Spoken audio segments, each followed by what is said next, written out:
Okay, round two. Name something that's not boring. A laundry? Ooh, a book club. Computer solitaire, huh? Ah, oh, sorry, we were looking for Chumba Casino.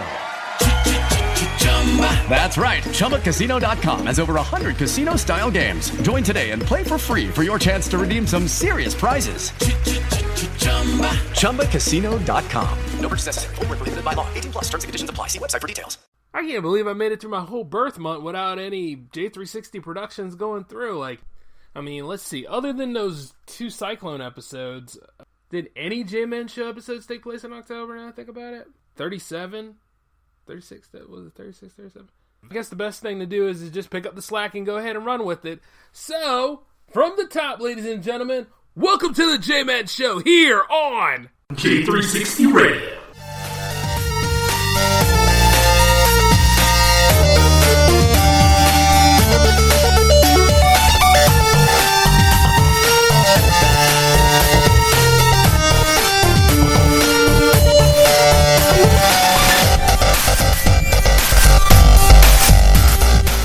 Judy was boring. Hello. Then Judy discovered ChumbaCasino.com. It's my little escape. Now Judy's the life of the party. Oh, baby, mama's bringing home the bacon. Whoa, take it easy, Judy. The Chumba life is for everybody. So go to ChumbaCasino.com and play over 100 casino-style games. Join today and play for free for your chance to redeem some serious prizes.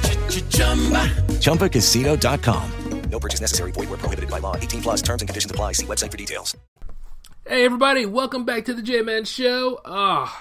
You know what? Now that I think about it, the last J-Man Show actually was September 30th. And it's amazing, right?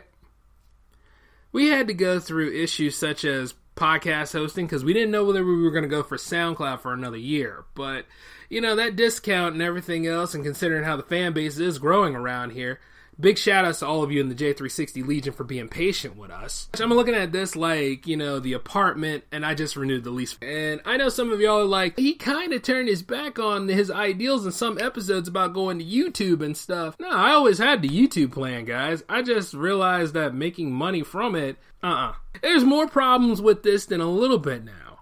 Advertisers, they are interesting people, right? Because it's all about the high and mighty dollar with them. And as it should be. Businesses don't prosper from hugs. So, you want to be able to make your money. You want to be able to sell your product. And is there a team that actually runs YouTube now, or is it still the algorithm? That's kind of the thing. And with YouTube's algorithm from time to time, there's a reason I stopped putting power plays on it. Because you could get gonged for in-game music. And then comes the good part where they delete your channel just cause, and they don't want to give you your channel back. So you got to fight tooth and nail for that. So there's a reason why I was kind of iffy about the YouTube thing, but I'm open to it now because it would be convenient for those of you out there in the J360 Legion. If you wanted to see all of our work, if you wanted to listen to some J360 radio, but you don't want to go over to SoundCloud and you want to watch some of the J360 movies that are coming, and you really don't want to switch up anywhere, we're making it convenient for all of you, and why not? The thing about it is just make sure YouTube doesn't come in and say, we're going to go ahead and deactivate this, and they can go ahead and try if they must. Let them try. That's all I gotta say. Because I guarantee you ain't getting rid of us that easily. But, moving forward, I saw Thor Ragnarok not too long ago. I enjoyed it. Decent movie. Not bad. I'm not going to say Thor the Dark World was any better, and I'm not going to say the first Thor movie were any better. They were pretty good movies. That's all people do, right? Whenever there's a sequel out, compared to the other one. Okay, it goes like this, right? Different years, different directors, different storylines. The whole thing has to build to something. You know what I mean? I'm just glad that they managed to get Thor off the ground just so we could get to Avengers, because you know how the movie marketing system works.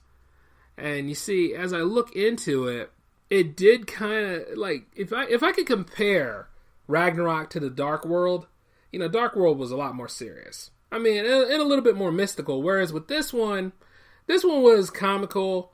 It had elements of great cheesy 80s fun, and as it should be, making Thor's character broader. Talking Hulk was funny. The fact that he said, "smashed you" at Thor, and then did the Loki smash to Thor. That was just awesome. And then the awakening of Thor's true strength. It went out there in dire straits, and the thing is, it achieved it. I will say that Hela is a better villain than Malekith. I will say that. Looking back to the first Thor, the Frost Giants weren't that bad, but, it's the first movie. Thor had to make himself worthy to have his powers back, and even then, you gotta give the origin movie its pass in terms of, like, Loki's treachery and everything else, and Loki came full circle in this. I thought it was pretty cool. That movie seemed to be pretty much what the Inhumans show should have been. You know what I'm saying? Oh, God. And the thing is, I don't think I even cared to finish watching that. But it goes to show that, hey, not everything in Marvel is a winner. And it's all because they went a different way with that. I mean, I might try to redeem it later on, but who knows. But outside of that, this movie was great. And Tessa Thompson as Valkyrie was just sweet. Like, she was amazing. The last Valkyrie. And she had her uniform right, too. And she loved to use her guns. And then falling off the ship drunk. That was beautiful. You had to get through her to get through me. That sound like something I would do if we were in a post-apocalyptic future. And then, like, it's always good to see Mark Ruffalo. The man just makes every movie he's in. You know what I'm saying? It's just, he has that right temperament and that tone to play as Banner. And the fact that Hulk is mode locked, that was just like, huh? So he was Hulk for 2 years, huh? Nothing calmed him down to change him back into Banner. Well, you know what? I guess because of, the way him and Widow had it, I guess it's like a conditioning thing. Is that what it is? So, luckily that video was there to change him back. It's just a good movie, Just something to enjoy. I'm not going to go any further because I'm sure some of y'all didn't go see it yet, but it was well worth the wait. And for years I was wondering what happened to Odin and where he ended up, and that was beautiful. Like, the whole thing was well put together. I will say that the highlight of it all is Thor and Hulk hanging out. That was cool, It's something that was missing in the Avengers movies. Like, from time to time, you really didn't see them interact as much. They did, but they didn't as much in this movie. So it really kind of broadens the scope of both of them. And that rivalry there that will always exist as many times as the comics are printing. One of the best MCU movies I've ever seen. And then comes... actually, if I was to take that movie and compare it to Spider-Man Homecoming was a pretty good breather. You know what I'm saying? And then you go into the deeper parts of the MCU, and now you see, like, where everything's going to be set up for Infinity War next year. Yes, this was a decent movie to have, And then I got to see sides of Asgard I didn't think existed. And then the Fenris Wolf. Like, for all of Thor the Dark World's problems, this movie just makes you forget about it. Solve that whole Infinity Gauntlet issue, too. Now the movie to wait for is the next Doctor Strange movie, because I want to see what happens with Mordo and trying to take all of the other sorcerers' powers and stuff, Because, I mean, if Doctor Strange keeps a track record and a list of all that's going on, he should know something is happening, right? He should be able to sense his other brethren out there that use magic and stuff too, you know what I'm saying? And, that considers what happens after Infinity War, because... Well, and that consider what happened after Infinity War, because there was a casket, so I guess they're going to pull the whole Batman versus Superman thing with somebody dying. I don't know. And then I saw the arc reactors back in Tony's chest in that promotion photos. See, the thing about it is, it's cool to see that kind of stuff because they are good about hiding things, but they're not so good about hiding little details like that. I'd rather see what would happen to get to that point. There's little plot points that, you would think Marvel would keep a secret, but, DCU really had no F's given when they started showing Superman promotional material for Justice League, so it's a given just as well, it's just like when all them people were sitting there mad about Superman being dead in BVS, and now he's pretty much like on the promotional material. They're like, oh, well, hell, he's back anyway, and stuff like that. It's something that you would cover up for like maybe the second or third act, but, people. And you know what? I am glad for who they picked to play Captain Marvel and Shazam. And Billy Batson, yeah, he was just cast too. I mean, Zachary Levi is going to do a good job. He's going to be a beast by the time of principal photography. Everybody's sitting around here making clowns and jokes and everything. I mean, you all got proved wrong with Ben Affleck. I don't know why you want to go for seconds. Actually, no, this is the third one for y'all, right? Because at first y'all didn't think Gal Gadot could pull it off, and she did. In a big way. So, I don't understand people. I mean, I guess because it wasn't your guy, right? It just amazes me. But then you take a look at some of these fan casts, and some are pretty good. But then you look at like the big business one, like IGN, like they had a fan casting for X-Men just in case that Marvel was going to buy those properties over at 21st Century Fox. And when you really think about it, like I might tag it to you or something.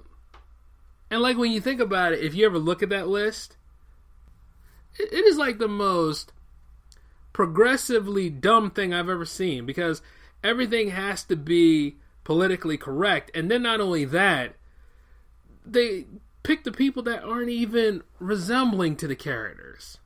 Now, I'm all for race lifting, don't get me wrong. And I'm all for, like, hey, let's take this a different way. But you see, the thing about it is, it's like, at least get a character that somewhat resembles that character. You know what I'm saying? I mean, if you're trying to make a new cartoon, that's different. I mean, at least you can get away with a lot in animated features, you can. But when it comes to something like live action, you know, just do better with your casting. But then again, these are the same people that were mad about other people playing a certain role anyway.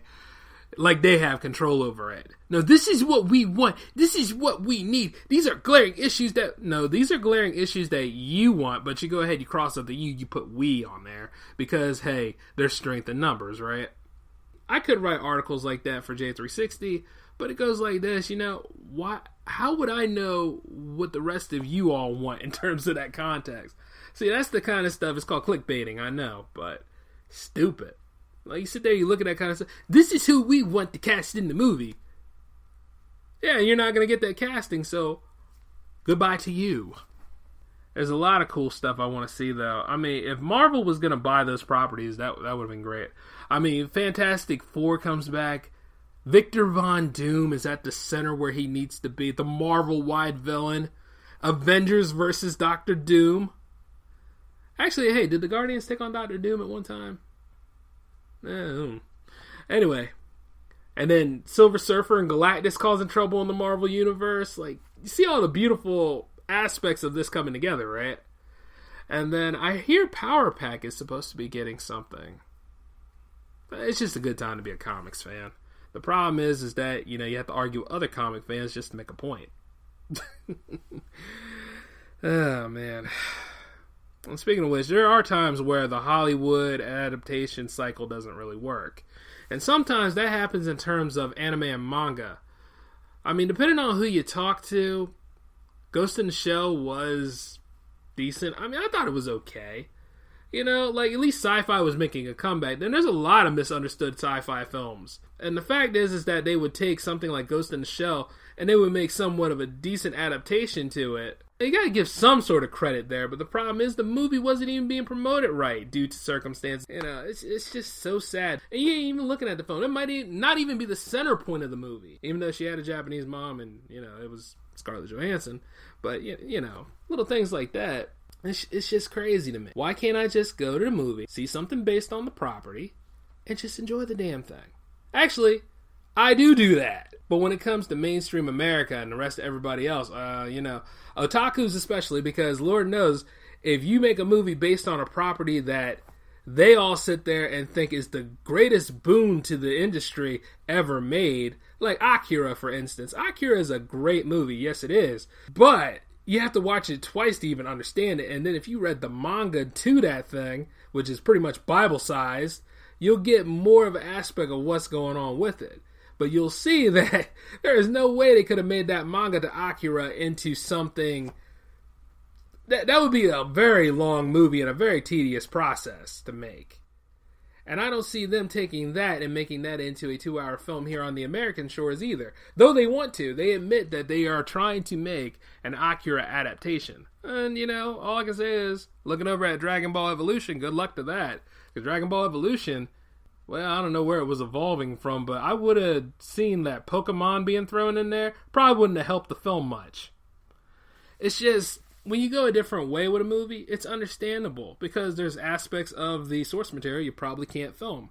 I mean, Masters of the Universe did it because they couldn't put Orko in the movie, but they gave us a dwarf lookalike that was played by Billy Barty. He was central to the plot because he created the dimensional keys where they could go to Earth and back to Eternia. But you see, like in other movies, they gotta be just so for some people. And as a man that loves his anime and manga too, I can understand. Like Speed Racer wasn't that good of a movie. But I looked at enough of the series and the OVAs to not give a damn.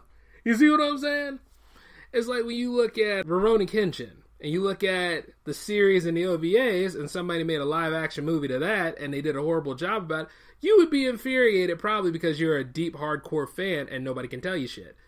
But, considering from J-Man Show episode 29 that you don't own the fandom, you need to get the hell over yourself, and if you were a real fan, you already watched it because you were interested to see how it would go, but you already know that you got the real story right there that you can go look back and enjoy yourself with. You see, the thing is, a long time ago, it used to be the rage to do a rage video, right? Well, you get mad at stuff all the time, and you go ahead, you show and exhibit that passion. You could use the passion just to be like, you know what?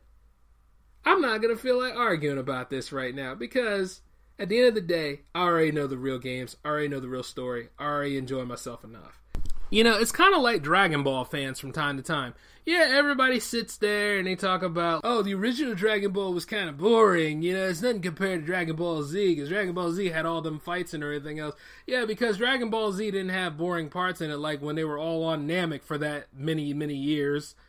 I mean, for a while, that's what it was. I mean, you get older, they're still on Namek. Goku eventually is going to come back. I mean, because that's what he does. You know, he always comes, like, late to the fights and everything else. It's dramatic when it shows up. It's great to see Goku's there, and it's, you know, because this is what you waited for. You see, that's how that works. But the problem is that it became a bit of a running gag and, like, later on in the story. So eventually he did get teleportation abilities, or AKA instant transmission, to go ahead and change that little aspect. So I'm okay with that. But then leading into it, everybody's like, oh, well, you know, Dragon Ball Z is great, but I can't stand GT. I think GT sucks ass. GT just went in a whole different spectrum. If anything, the production company wanted to continue on with the Dragon Ball rights. So you can't argue with that. I mean, at least that's a little bit of money. But you see the way they went about it, though, with character designs and how certain characters were underutilized and, you know, Goku's a kid again and all that weird stuff that happened in GT.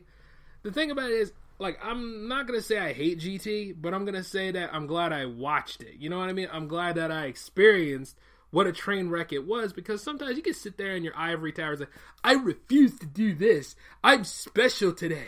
You know what I mean? As a matter of fact, I didn't even invest the time in it because that's how hardcore of a fan I am. See how much of a jerk I sound like saying that? Now you try it. I'm just kidding. Just kidding. But like I say, you know, as I collect the box sets and everything else, like, as I got GT right here because, you know what? Guilty pleasure. Like, I got a lot of guilty pleasure animes I look at. And I might give you a list sometime. But the fact that they went back, well, Akira Toriyama went back because of the interest, I think, and started working on, you know, bit stories and everything else. And he's inspired to actually do the Dragon Ball Super series. Now, that depends on whoever you talk to about how good it is. To me, I'm really never home at the time it's on. So, you know, I never catch the show, and everybody, I'm sure a lot of y'all are going to say, well, go on Crunchyroll, go on this, go on that.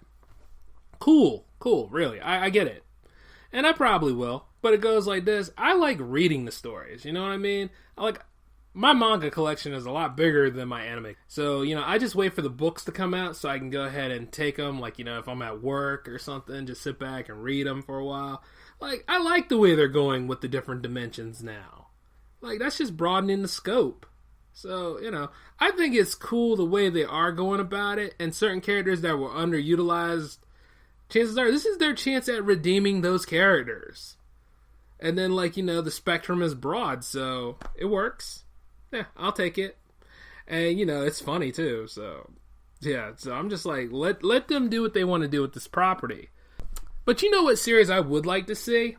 I would like to see a prequel series with the Saiyans themselves, you know? During the height of Vegeta's reign and, you know, Bardock and everything else, that's what I would like to see. I would like to see a Bardock series.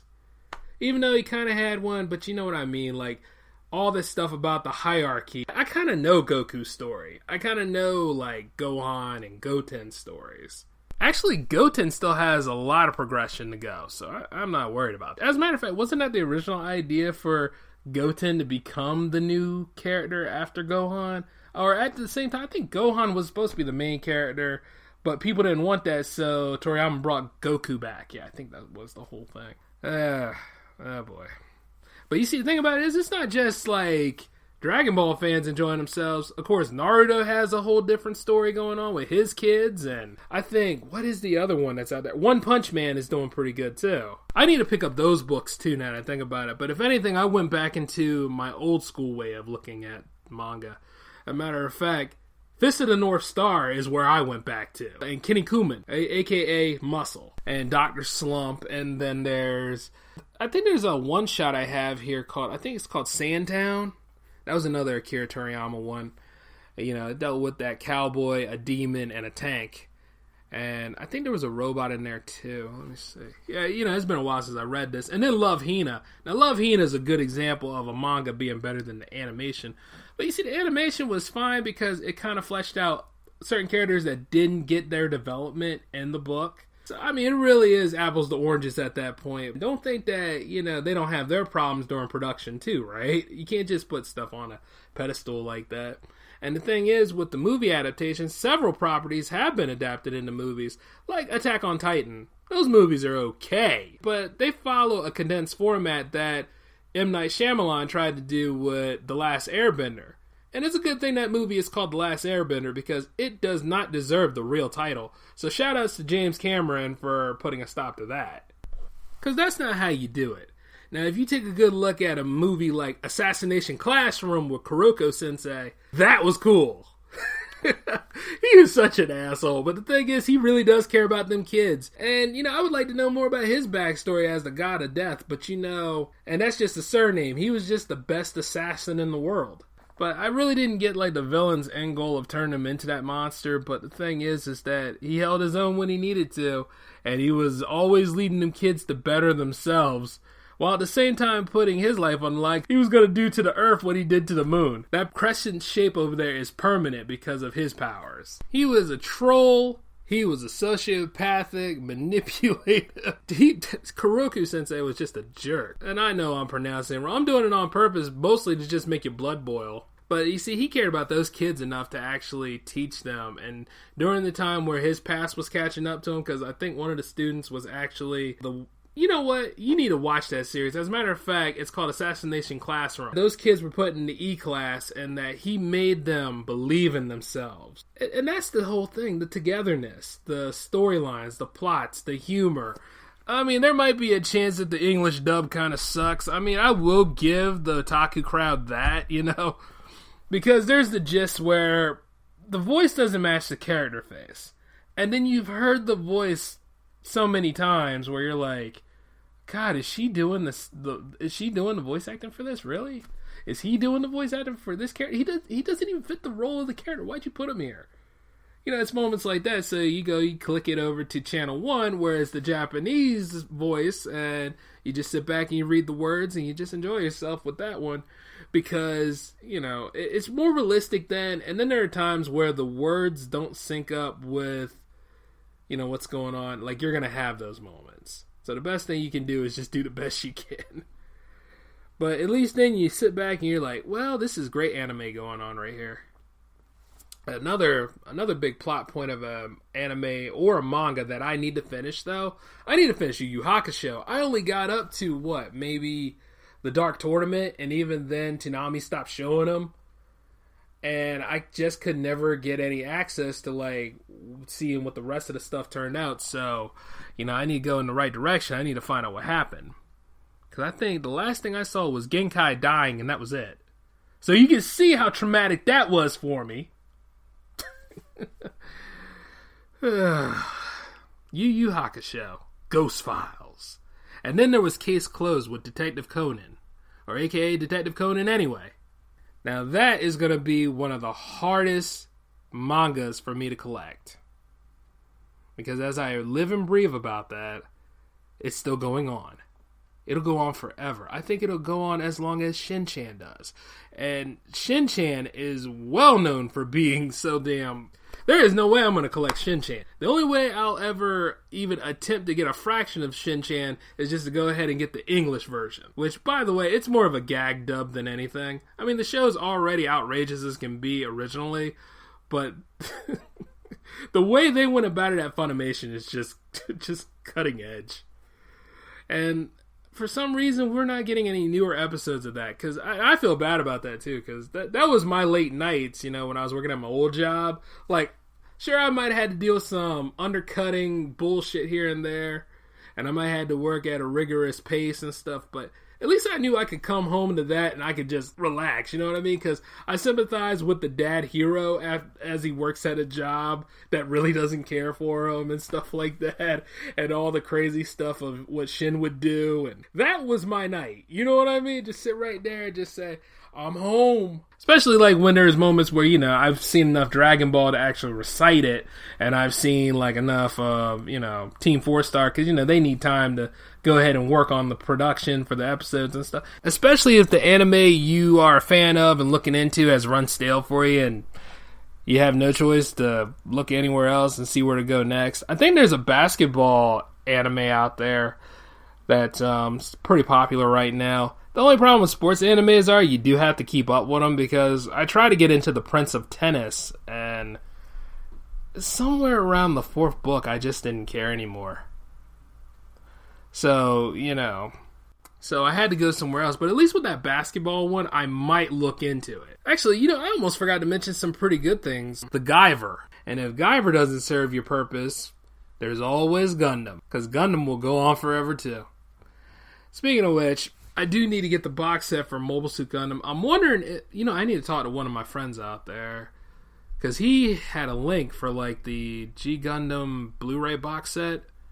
And I really need to go ahead and get my G Gundam set, I need to get my Gundam Wing set, and I need to go ahead and look into the original Mobile Suit Gundam set.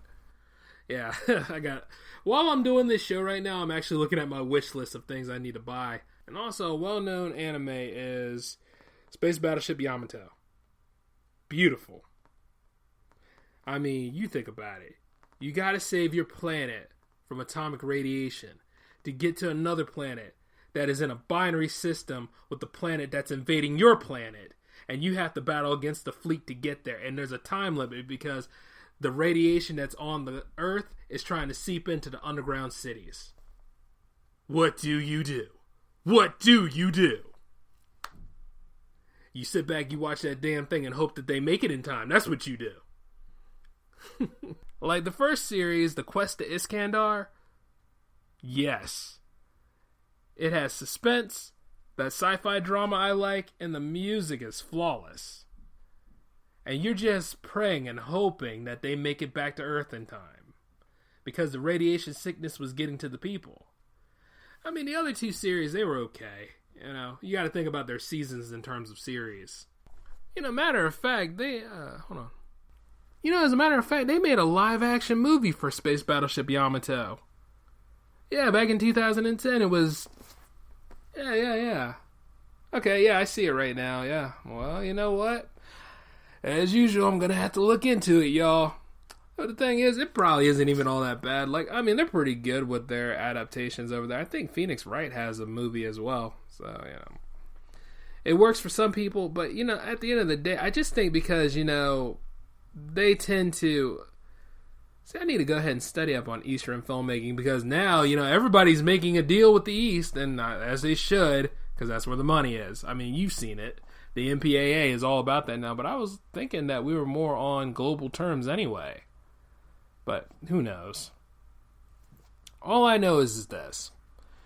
Like, when you take a look at these movies, they're not perfect, though. I mean, they all have runtime just like we do. There are things that are cut out. There are things that are put aside to streamline the film. So at the end of the day, when people just sit there and they're like, oh yeah, this movie's much better because blah, blah, blah, blah, they make mistakes too. That's not the reason. The reason is that you probably had somebody that woefully knows how to make a pragmatic adaptation. But you know, those live action movies and those OVAs, they should be enough to satisfy even the most hardcore fan out there, because the real live action movie is going to go any way it wants to. It's just like, okay, you take a good look over at Char's Counterattack, right? Especially if you collected the original Mobile Suit Gundam series. Char's Counterattack was a finale unlike no other. Because either way, there were plots that were unresolved, there were final meetings that went on, and Amuro and Char had their big battle, and they both died. Matter of fact, everybody died. Anybody that was close to Amuro died, anybody close to Char died. That is completion. That was the only way it goes. Now their spirits are out there, still battling in the far reaches of space as space ghosts. And the thing about it is, it's a beautiful thing. Because it is completion. It is Solace. Sometimes you don't want people to survive. That's like the best thing to happen in a series like that. The bad guy wins maybe, the good guy wins maybe. The thing about it is, we really didn't know who won because they both struck each other. So, they did that right. And that's how you have stories come to an end. At least over there in animes, they're willing to bring that. I mean, how long did it take for like certain characters to lose over here in the West anyway? Now I think about it, because, you know, people have a hard time losing and taking losses. Just something else I'm going to have to look into for another episode when I go ahead and try to give a performance evaluation for the human race. Oh god, y'all are gonna be in for it, but it's not gonna be on 39. But as I think about it, though, you know, it ain't too far from the point.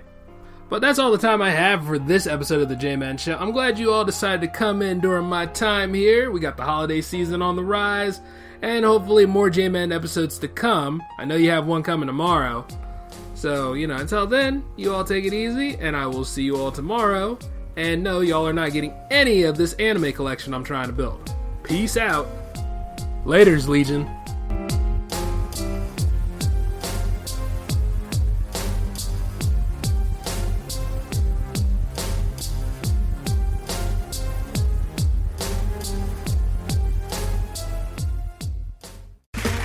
Okay, round two. Name something that's not boring.